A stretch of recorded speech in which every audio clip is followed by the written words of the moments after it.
کیا ہم لوگ کر رہے ہیں؟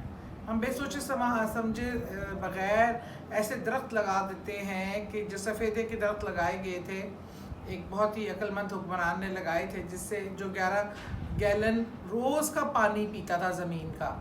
تو ایسے پودے لگانے کی ضرورت ہے جو منیمم پانی کو یوٹیلائز کرے اور بلکہ ماحول کو صاف کرنے کا باعث بنے. بہرحال میں ذرا ڈی ٹریک ہو گئی ہوں کیونکہ میرا دل ان چیزوں پہ بہت تڑپتا ہے، بہت جلتا ہے، اور میں نے ان موضوعوں پہ ہمیشہ پارلیمنٹ میں آواز اٹھائی ہے.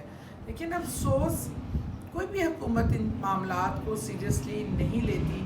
آج ہم انڈیا سے پانی کی وجہ سے بلیک میل ہو رہے ہیں.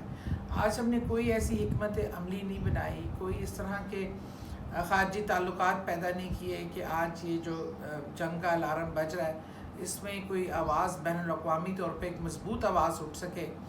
بہرحال جنگ کسی بھی صورت میں کسی بھی وقت میں بہتر نہیں ہوتی. یہ ملکوں کی تباہی کا باعث بنتی ہے، بہت پیچھے رہ جاتی ہے ملکوں کو اور لوگوں کے لیے. ہم ایک غزہ کی جنگ دیکھ رہے ہیں اور بے حسی سے دیکھ رہے ہیں اور تماشا دیکھ رہے ہیں. بہرحال اللہ تعالی ہمارے ملک کا حامی و ناصر ہو.